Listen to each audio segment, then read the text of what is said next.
What's up everyone, it's Ghost here. Today's video I'm going to be talking about how to have the best movement in Cold War. Now I know a lot of players prefer Modern Warfare's movement over the Black Ops series since you can do a bit more, but that doesn't mean you can't outmaneuver a player with your movement here in Cold War. And I'm going to show you how to, so stay throughout the entire video.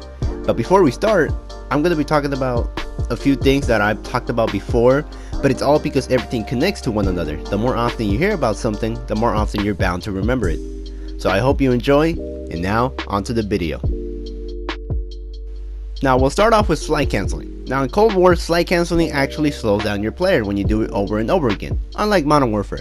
So I wouldn't recommend it for roaming around the map, but it's extremely great for breaking cameras when peeking corners and such.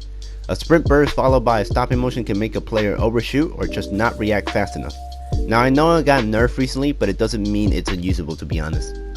So to slide cancel, I would recommend turning on auto sprint. I brought this up before since it'll take less steps to do it.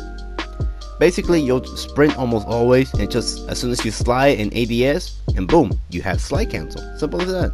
Now it might take some time to get used to, but it's worth it in the long run, so try it out in either customs or public matches and make it a habit so you can take advantage of it. Now this one is a slight variant to just sliding. So sliding with your head down. When you slide away to cover and you look down, your character, well, obviously will look down and will actually make it really hard to headshot you, especially if you're one shot. I'm not too sure if the hitbox goes down or it changes, but it does make it where you have to be more accurate when someone does this. There are so many times I've died going behind cover because they barely hit my head.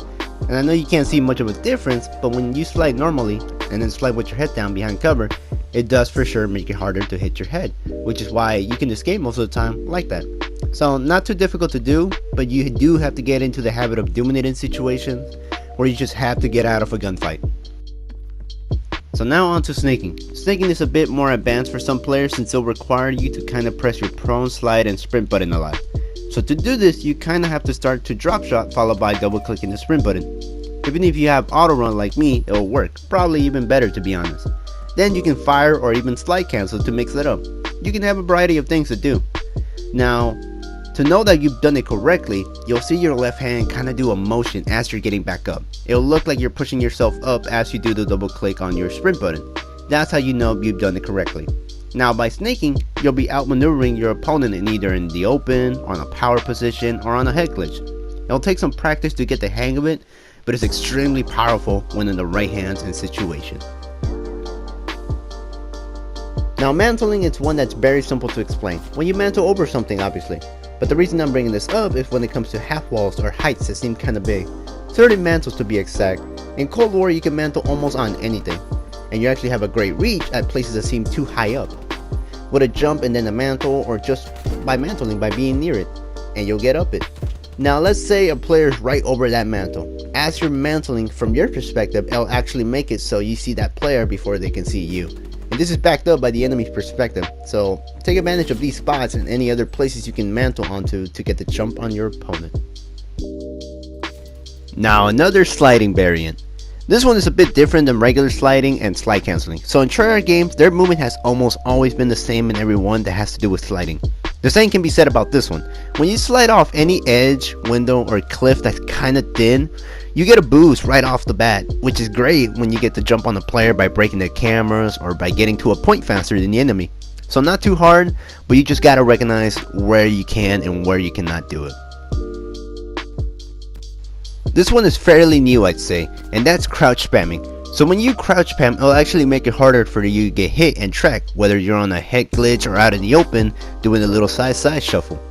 You'll move pretty quick at times that you can just be behind cover and spot the enemy as you're crouch spamming, as if you were peeking for information before they can see or even hit you. You can even take shots as you're doing it, so even better. So it's very great to create an offense and defensive tactic, which can always come in handy. Next we have two tactics for this one part, jump shot and drop shot. So I'm sure everyone should know what these are, but basically you jump when shooting to make your opponent struggle to keep track of you, and drop shotting is when you prone while shooting to do the same thing. Both are very effective and can be unpredictable, but if I'm being honest, both have their pros and cons. They're extremely great at close quarters mainly, but don't try to do only one or the other constantly.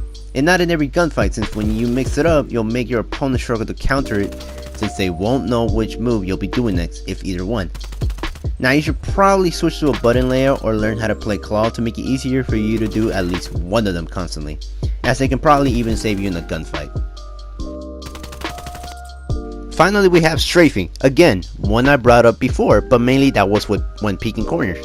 As for when you're in a gunfight, mix it up, do a side to side shuffle, spam crouching, do a circle motion, or a mix of all types of strafing, since they'll make your opponent have to keep track of you as you're moving. Now this will vary depending on the gun you're using, very useful, but don't try doing the crouch spam, especially always, or you'll probably end up in their crosshairs and getting headshotted by accident if you crouch, you know.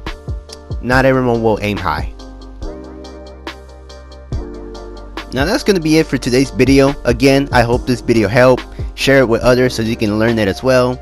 And we're so close to 1K subs, so it will mean a lot if you haven't already to subscribe and turn on notifications so you don't miss another video. And at the moment, I don't know what I'm going to do for it, so any ideas in the comments will be appreciated. Might do a stream, don't know yet. But as always, I hope you enjoy, and I'll see you guys next time. Peace.